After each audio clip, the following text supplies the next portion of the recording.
Good morning to you all. Today we are meeting for the last monetary policy review of this year. There has been major announcement yesterday and today. One is about the central bank's move towards single policy interest rates. So I will cover briefly about that move before talking about the policy decisions and the rationale. So with the announcement of moving to single policy interest rate, we will be moving from a dual policy interest rate mechanism to single policy interest rate mechanism, and we call the newly introduced single policy rate as overnight policy rate, and that has been now set at 8%, and that will serve as the primary monetary policy tool for signaling and operationalizing monetary policy stance. And we expect to target to maintain the overnight average weighted call money market rate, which is the operational target of flexible inflation targeting framework, at around the newly announced OPR. And with the introduction of a single policy interest rate, the SDFR and SLFR, which were considered as policy interest rates earlier, will no longer serve as policy interest rates, but these are still available for participatory institutions for overnight transaction with the central bank. So SDFR and SLFR will be linked to the OPR with the predetermined margin by the central bank, and OPR will be with the plus margin, and SLFR will be with the plus margin with OPR, and SDFR will be with a minus margin with OPR. So with this, I will move to the monetary policy stance announcement. Yesterday at the Monetary Policy Board, the Monetary Policy Board has decided to further ease the monetary policy stance of the central bank. With this, the overnight policy rate has been set at 8%, and statutory reserve ratio remains at unchanged at 2%. So with this change, the effective rate reduction will be around 50 basis points compared with the average weighted call money rate that was prevailing at the time of moving to the single policy interest rate. The board arrived at its decision by considering several domestic and international factors, including the uncertainties and risks.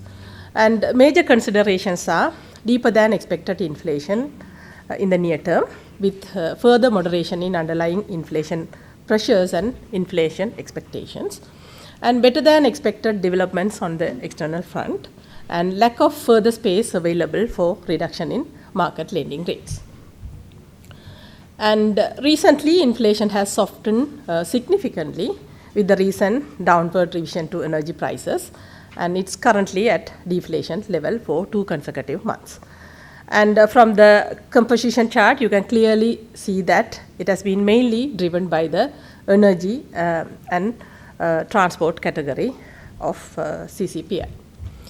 And headline inflation is projected to remain negative in the near term. And the latest projection revealed that it will remain negative deeper than previously projected. And core inflation is projected to slow further over the next few months and stabilize thereafter. And we expect inflation will return to the positive level by the middle of 2025 and gradually converge to the targeted level of 5% over the medium term.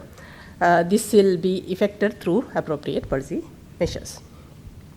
On the economic activities, we see signs of continuous improvement in economic activity, as shown by several leading indicators. The PMI services, manufacturing, as well as the industrial production index suggest continuous improvement in economic activities. With this, we expect the annual GDP projection will be around 4.5 to 5% range for 2024. And market interest rates, which decline over the time in response to the monetary policy easing by the central bank, have largely stabilized at present. That is one reason why the board has decided to give further relaxation to the policy interest rates.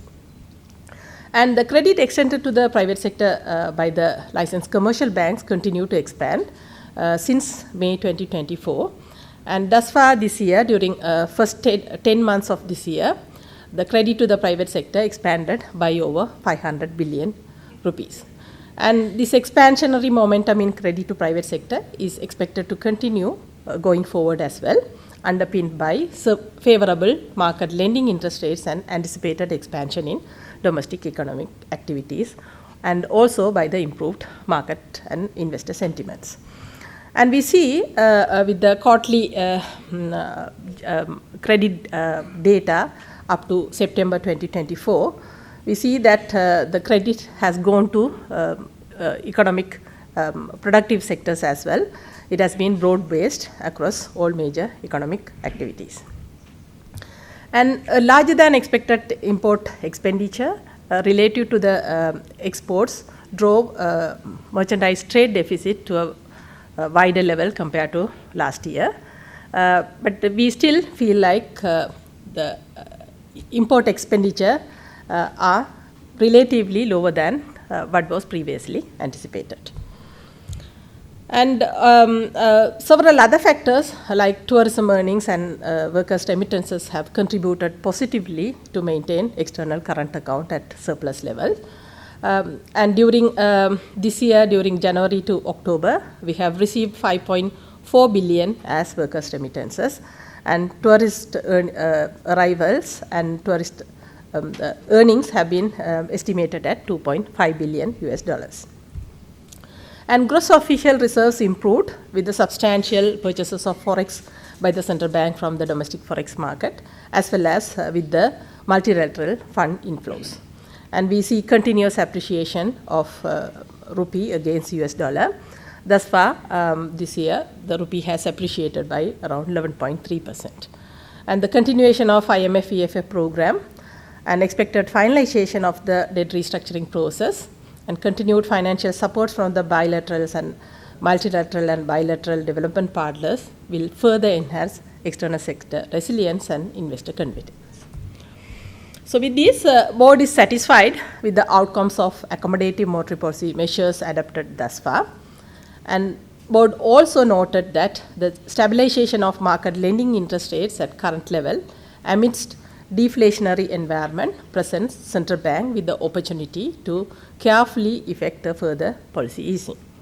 This could stimulate demand, support domestic economic activity, and help retrace inflation towards its targeted level over the medium term. Thank you.